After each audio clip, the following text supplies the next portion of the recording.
Welcome to our Gemara Shir. Bezos Hashem, full Medrash. I hope the audio is fine. I hope the quality is good and can hear what I'm saying. If not, let me know. In any event, we are in Maseches Shabbos, learning about Muktzeh Daf Kuf Chaf Hey Amud Aleph, towards the bottom of the page.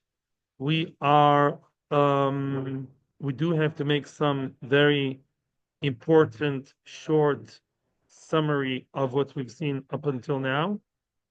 We learned in the Mishnah that there's a machlokes between Rabbi Meir and Rabbi Yehuda regarding a keli, the broken Shabbos. I'm sorry for the screen shaking. What happens if a keli broken Shabbos, and now the keli cannot be, that broken piece cannot be used for the same purpose that the keli was originally made for? You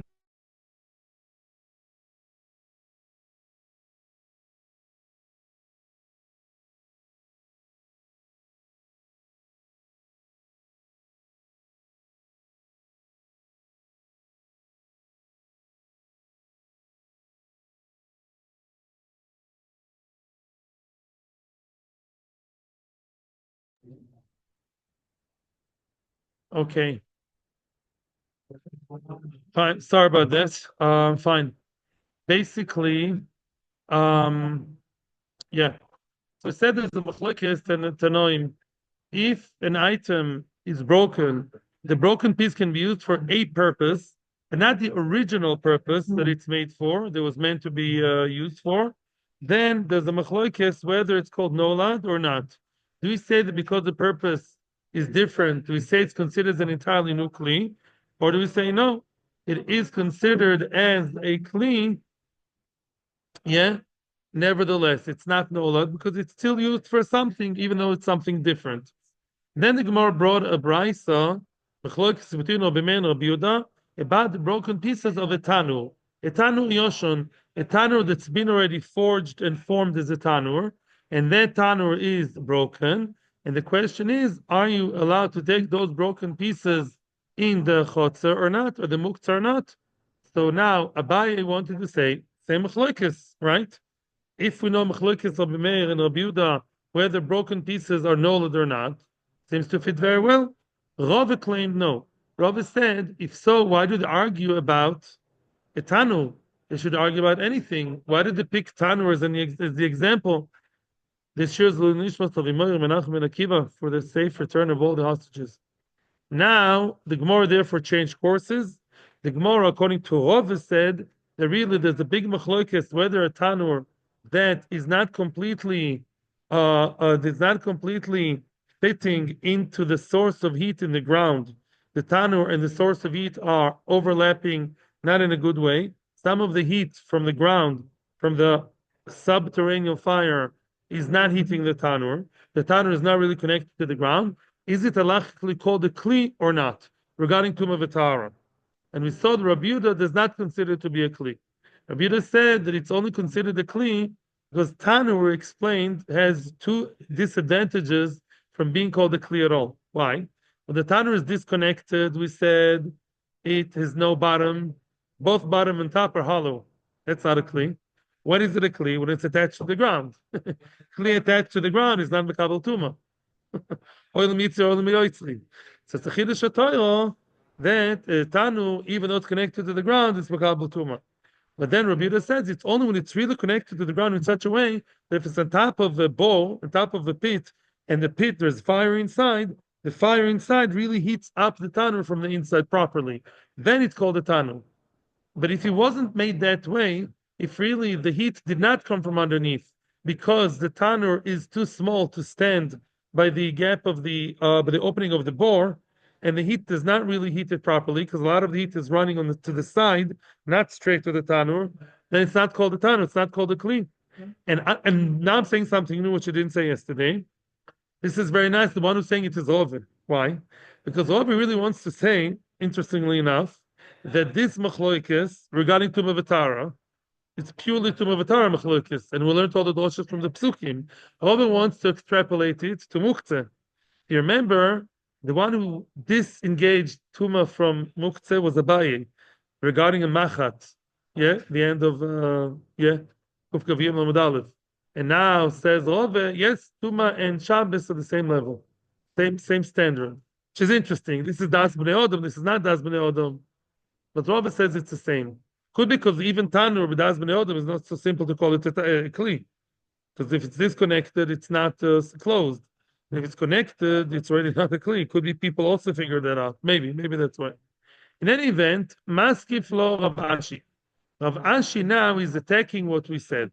If what you're saying, Rava, is right, add the miflig b'shivri tanu, miflig b'tanu gufa. In other words, if so, they argue about the essence of tanu, and we're talking about the specific tanu that wasn't really finished as part of the ground, wasn't connected to the ground when it was made. Why do they argue about shivri tanu? Why do they argue about the broken pieces? They should argue about tanu itself. According to Rabbi Yehuda, tanu that wasn't formed as part of the ground is properly attached to the ground and receiving the heat of the tanur being made from the ground is not a tanur. What do you call about the broken pieces? Even if the tanur looks shiny and new and functional, it's still not a kli. Not even for Muktzeh. If so, why do they argue dafka about the shvarim? Let them argue about the thing itself. Elam Ravashi, and that's it. This is the end of the sugya. Really, originally, the original pshat was true. They are arguing about Muktzeh, meaning we're talking here about a broken piece from a tanur that functions differently to the original tanur, very much like the original machlokes of Meir and Rabbi Yehuda. It functions, but differently. What do you mean? So what's special about tanur? So why tanur? Why not your, I don't know what, your IKEA bowl? Dr. Gemara, new case, but oisemaise tafka. Tafka means as follows. Sam tanurim, you can take a broken piece, tafka, look inside. Tafka means, what is tafka? That's a real new word for everybody. Tafka means sometimes tanurim, what's the name? Bread is not made inside the tanur, it's made over an exposed piece of clay that's lying horizontally. And that's how you make it. I know there's a thing that they call lechem levenim. I think there's lechem re'afim. I think there's some fashionable bread nowadays also. I think that's how they make it. They don't make it in a tanur. They just spread it over, pieces of whatever like that, and it's horizontal. Oh, so now what's the story? The Rabbi Meir. Now, let's not forget, Rabbi Meir himself, of course, says that even if it doesn't bake at all, it's still called a kli. What did Rabbi Meir say? Even if there's broken tanur, all you can do with it is scratch your back. It's also good, right? As long as there's some function. The whole argument is Rabbi Meir talking according to Rabbi Yehuda. Everything will be clear now. Rabbi Meir says like this. If you're asking me, listen. Let dvar of the Rabbi Yehuda ka'oma. Rabbi Meir is now responding to Rabbi Yehuda and says, let didi, according to me, you want to ask me, afil boisin me'ein melocho, not melachton. Any kind of malacha that this tanur, broken piece of tanur does, I'm cool about it. I'm good with it, even if it does a completely different malacha, such as to cover the pot. Even according to you, Rabbi Yehuda, I'm talking in your language, at least you should admit to me, agree with me, even you should agree. I'm coming to talk in your terms. You think all kelim that broke on Shabbos have to have the same function as original? That's original. Beforehand, it used to bake inside. Now it's baking outside. What's the big deal? It's not such a big difference. Rabbi Yehuda. Why does Rabbi Yehuda say no? Rabbi Yehuda says it's muktzeh, it's noilad. Why? It's not the same. Two differences. Difference number one, the hesek is different. A tanur, the hesek is from the inside. It's hot. The whole idea of a tanur, why is it conically shaped? To preserve the heat. A tanur inside is very, very hot. Yes. And that's why the heat is so great. It's so unbelievably hot. That's the specialty of tanur. You have a broken piece, and really now you heated it from underneath or somehow. It's more like frying in a frying pan. It's not really called proper baking. It's different. and therefore I don't see it as doing the same halachot. It's nolad awesome. Me'umad ha'cholav me'umad. Second difference, when it was intact and alive, the tanner was standing upright, and that's the way it was baking. Ha'cholav me'umad. Here it's not standing; it's lying down, and you put the bread on top. He views that as very different in essence, for whichever reason, and it is different. The quality of the baking, I'm sure, is different because it's exposed, and therefore it's not called the same halacha. Says Obida Ledaiti, such a tanu is considered to be completely muktzeh, even on Yom Tov. Yeah. Hey, Rabbi Yossi, Mishum Ablezer ben Yaakov. Rabbi Yossi, on behalf of Ablezer ben Yaakov, said, he testified, Al Shivrei Tanu Yoshon Shiniton in the Shabbos. He supports who? Rabbi Meir, that the broken pieces of the Tanur Yoshon may be carried on Shabbos and not Muktzeh. Vel kisui of she'enan tzorich beis yad. Oh, what does that mean? We explained and we'll say further. I checked it in Mishnah Berurah, what I told you yesterday. The covers of a tanur, we're talking about broken tanur, regular tanur, has a cover. The cover does not require a handle in order to open and close it, open and close the lid. Let me explain. And now I'm glad that I saw the Mishnah Berurah. Let's get it clear. When you have, I'm not opposed to halacha again, but this is what states in Shulchan Aruch. Let's say at home you have like a manhole.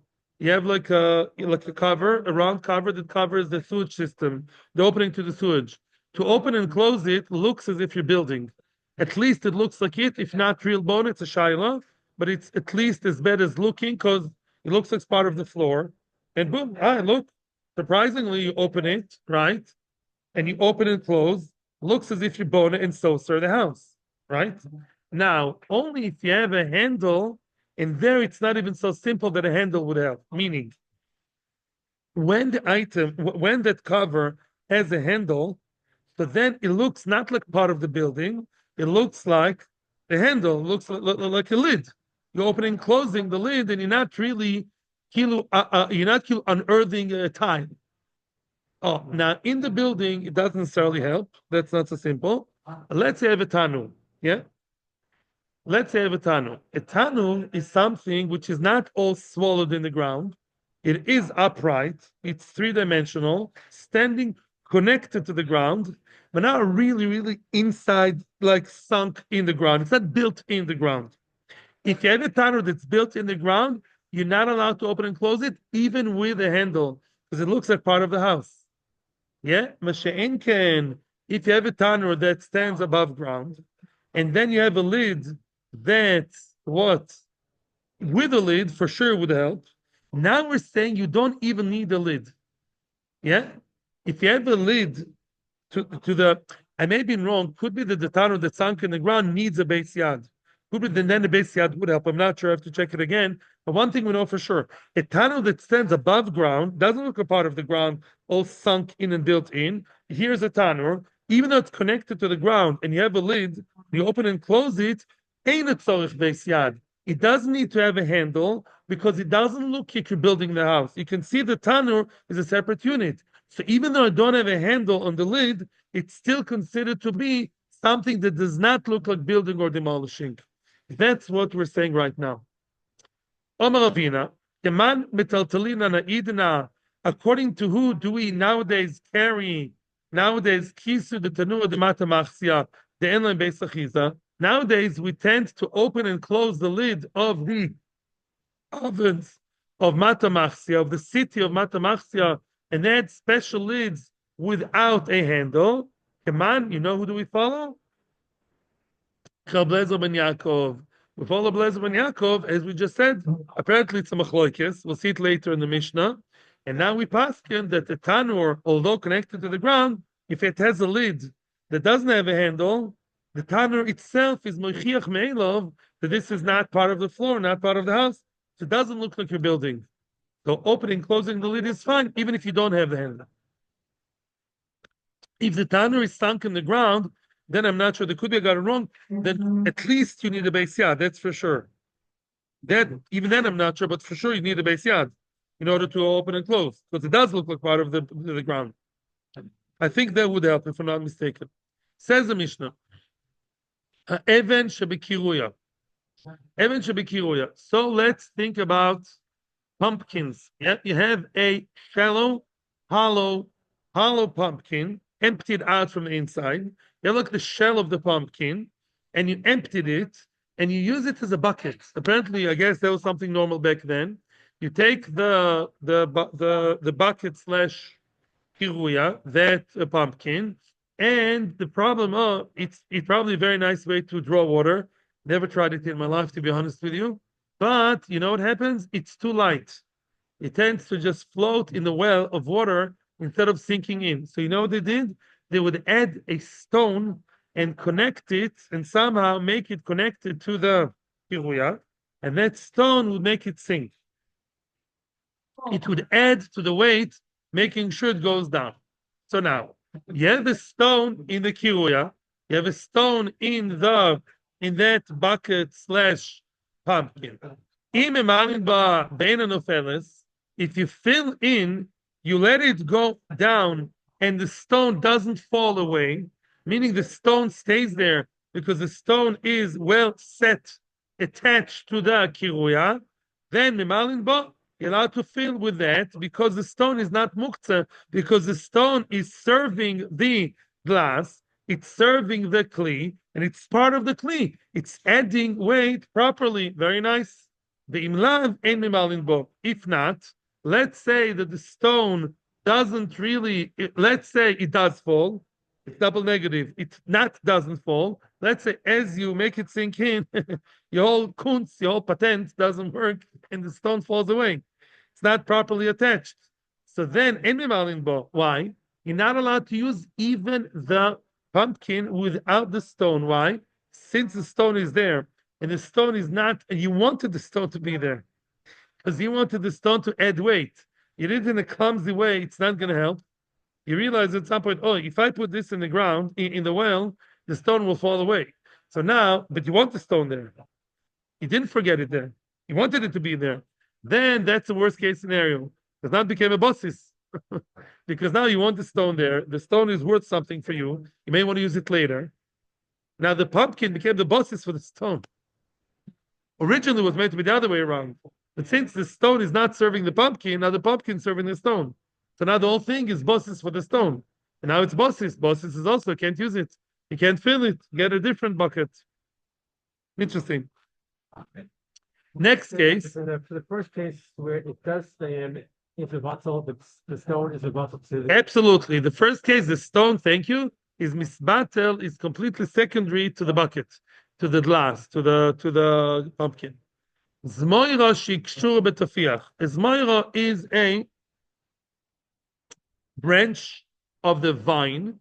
The branch of the vine, yeah, is now connected to a tafiach, to a small, again, like a kind of bucket, a pail that you draw water from the well.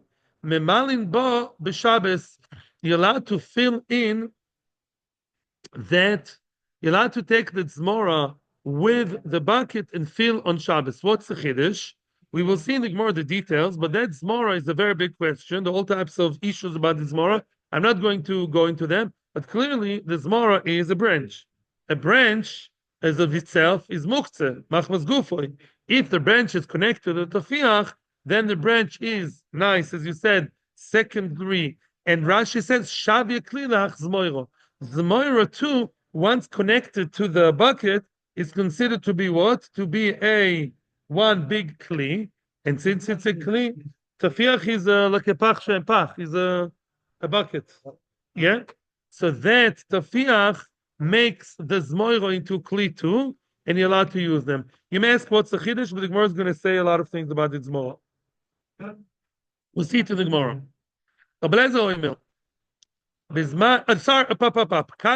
Sorry.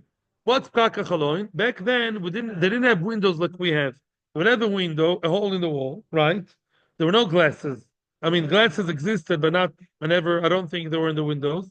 The kaka chalon, basically, you have like a piece of wood that would be the same size as the chalon. It would be hanging on the wall, from the wall with some kind of with a screw or something, and you would block the window and open the window with that piece. Yeah, you have a piece the size, I don't know, 30 over 50 centimeters. You close it, you stuff the window, no light, and then when you want light and air, you would detach it from there. But many times the window would be tied with a string to the wall. And here we have a shaila of boner.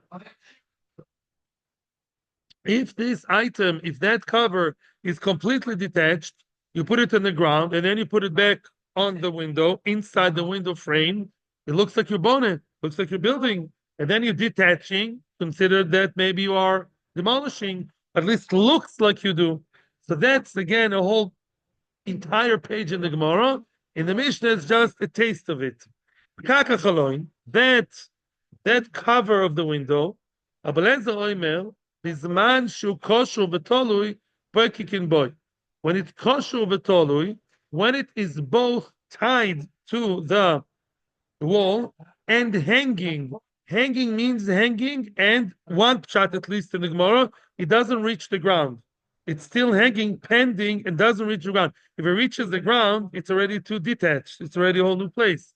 And if it's not properly kosher v'tolui, it's too new. It's too detached, and you can't attach and reattach it. It looks like you're boiling it. Chachamim say no. You're allowed to you're allowed to stuff the window frame with it. Whether it's connected, not connected, it's all the same. Again, this is very superficial reading. In just the Mishnah, the Gemara will tell us the whole thing. Says the Gemara, it's not awesome. Not awesome. It says over there in the Mishnah. Even shall pia chovis. We're going to see him later on in the Mishnah. Even shall pia chovis. A stone that is on top of the chovis. The chovis, let's say, has no cover. And I'm telling you now a secret, which I will tell you later. That even is what you placed on the chovis in an attempt to use it as a cover. I'm sorry I'm spoon feeding you, but it will make it much, much easier for you. That even, your idea is that the even will be there in order to cover the chovis. Now, the even itself is Muktzeh. Let's assume the even is Muktzeh. Even normally is Muktzeh. So now I want the wine. What do? No problem. Take the chovis, tilt the chovis to the side. The stone that's disturbing you will fall, and life is beautiful. Yeah, the stone would fall. Why? It's tiltul mina tzad. Let's talk over mutter. Great, amazing. You're doing tiltul mina tzad. I'm not touching the muktzeh. I'm touching another item. The stone fell while I only held the chovis. Oh, the wine didn't spill. I don't know. Yeah, and what? And now I'm metaltal min hatzad letzarich dover muto. All good. It's not so good. Why? Because what did we say? If a stone is covering a chovis, then the chovis may potentially be a bosis, right?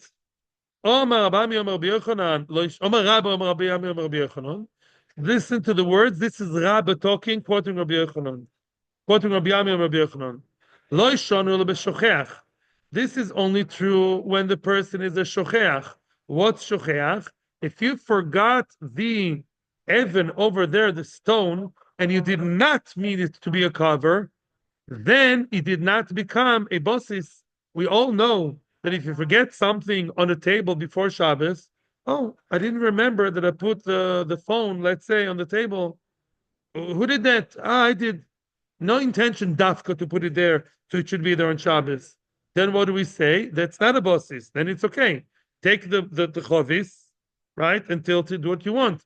Because the chovis is not a bosis, because it's shocheach. Aval b'meniach nas a bosis l'dover osu. Wow, wow, wow, wow, wow. Unbelievable.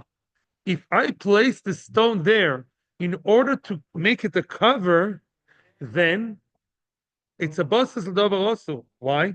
Is it a good cover? Again, a little bit of spoon feeding. No, because I didn't do a ma'aser. Because I took a stone from the market, even on Erev Shabbos. Wow. Not from the market. I took a stone from the desert, from the park, from the street. A big stone, and I just plunked it there on the chovis without doing something special to make it a a bosis, to make it a non-muktzeh. In other words, he believes you have to do a ma'aseh, whichever ma'aseh we'll discuss later. That'll be the next sugya. You have to de-muktehfy it by doing a ma'aseh, and you didn't. Now it's a bosis. Why? Because it's the worst of both worlds, as we said with the kiruya. You do want it there. If you stop forgot it there, oh, it's nothing. But if you want it there, you have to come on. Yeah, I want the chobis and the what's his name, the stone, to be there as a cement, as a shidduch, because I wanted it to be covered. But I didn't manage halachically. Halacha says no, because as long as you didn't do a ma'aseh, it blind muktzeh. But I want it there. My rotzen of it to be there is there, but by my rotzen to make it from non-muktzeh, from muktzeh to non-muktzeh, that doesn't work. So I got shtocht on both sides. So now it's a basis. That's what the Rishonim explained. The of Yosef, that's Rabbi. Comes of Yosef, which is Rabbi's opponent. Listen to the people. It's very important to follow the names here. The Rav Yosef, Amar of Asi, Amar of Yochanan. Realize what's going on here, the dynamics. Rabbi and Rav Yosef from Eretz Yisrael, from Bovel, excuse me, they're arguing about what Rav Ami and Rav Asi said about Rabbi Yochanan from Eretz Yisrael, right? Everyone argues about Rabbi Yochanan. And what does Rabbi Yosef say? L'shanu ela b'shocheach. No, not true. If the person forgot it there, then beseder, then it's good. That we agree. If you forgot it there, it's not bosses. Aval b'meniach nasa kisui le'achovis. Ay, ay, ay, ay, ay, ay, ay. Which means like that. Says of Yosef, you know when you have to tilt the stone and you can't take the stone with your own bare hands? When you forgot the stone, he agrees with Rabbah, but coming from the other side. What did Rabbah say about shocheach? The stone is muktzeh, right? I forgot it there. Okay, the stone is muktzeh. Nish geferlich. I forgot it there. It's not bosses. I can take the chovis, tilt it, and all is good, right? Says Rav Yosef the other way. Rav Yosef says you're right, but it comes from another direction. You know when it's true that I can't pick up the stone itself and take it, only when I forgot it on the chovis, and then it did not become a non-muktzeh, and it's still muktzeh, and I can't touch it. I should only touch the chovis. But if I actually took the stone and said, boom, l'shem yichud kudsha b'richu, I'm making this what?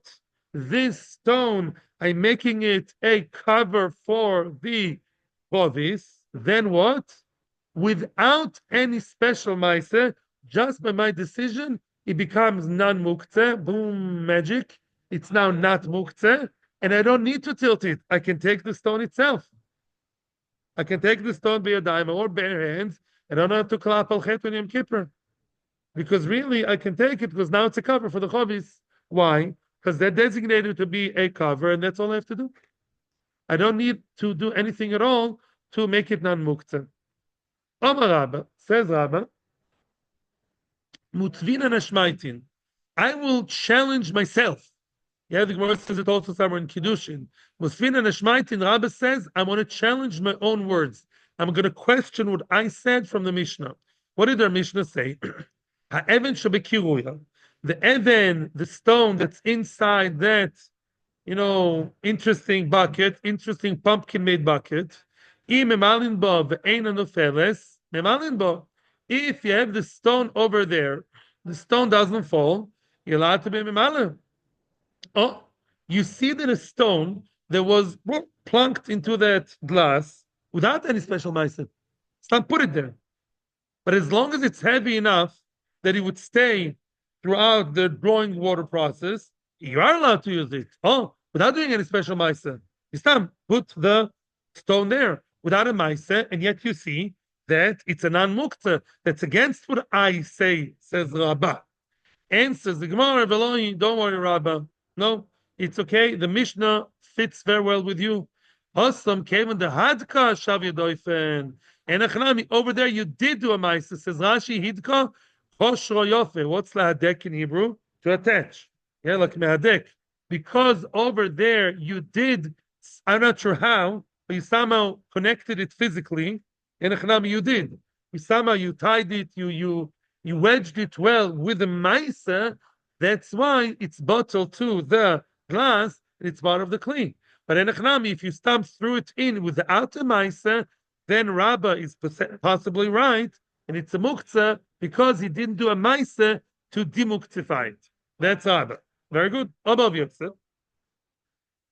Rabbi Yosef on his side is also questioning himself from the very same Mishnah. Umasvinan Ashmaitin. Let us ask about ourselves from the Mishnah. What's Rabbi Yosef's question from the Mishnah? Imlav Bo. What did we say? We said that if the stone does not really serve the bucket well, and you place the stone there with good intention. You wanted it to be a weight, right, for the glass. But if it doesn't work, en memalin bo l'choira, why not? L'choira, the mere fact that I wanted to be a kli makes it a kli, because that's what I wanted. Now it's a kli for the glass, and you see it doesn't work. And I, Rav Yosef, said without any mice, it does work. It does de-muktehfy. Says the Gemara, it's not the same. Awesome. Kevin Deloy Hadka, Batuli Batla. Over there, because over there it's not mehudak in that case, because we see Rashi says, Hoil beloy kshira loy chazel malois da noflo. That's the concept. In other words, he doesn't talk about a heavy stone or small stone. That's all difference. Is the stone mehudak and it will stay throughout? Or is the stone not mehudak, and as you let it into the water, it's going to float? That's all difference. So if that's not going to function, if when you put it there and you didn't tie it, it's not going to function. By kisui, it's going to work very well. So therefore, Rabbi Yosef may be right. I took a stone, placed it on the chovis, it covers it very nicely. No jukim are coming, no cockroaches, no tuma, no nochosh, no whatever. All covered. Great. It's functioning. It works. Great. He didn't do any special mice, so what do you have to do? You put it, finished. Mashenkin by the kiruya. In other words, kiruya, if you follow what's going on here, but the kiruya, doing the mice and not doing the mice, what makes it or breaks it. Mashenkin here, not necessarily so. It's open to a machloikis. In other words, over there, in order to function, it has to be attached. And if it's detached, it doesn't function, b'chlal. So both Rabbi and Rav Yosef can't compare it really. Over here, be'etzem, it does function. It's a good kisui. The shaila is, does Allah require that besides the functioning, they also have to say, or to do, not to say, to do something to make it non-muktzeh? That's how Rav Yosef. The case of the glass is not like that. Because if it's really attached, it's going to work. If it's detached, it's really not going to work. The metzias. It's not about my special maisa. That's the maisa that actually makes it a working part of the glass. Look at Rashi V'lohi. Rashi V'lohi will really epitomize what I just said. Rashi V'lohi. V'lo yamrinan, v'lo loy kashali. Rav Yosef answered on himself. It's not difficult on me. The Hossam over there, v'lo kshira, loy chazel malos. Over there, without tying the stone to the pumpkin, yeah, lo chazel malos. You can't really fill it. The no flow, it's going to fall. The love hotko, and he did not attach it. Betul batlam atos kli galidata de lo chashivle. When you don't attach it, you saw that you're a joker. You're not serious. You're not really attaching it, making it to a kli. Aval kisui chovis anachamash v'le kli. Very good. But the kisui chovis, just placing it on the kli, that's all I need to do. Because once I place it on the kli, good. That's it. Now it's a functional cover. What else do you want me to do?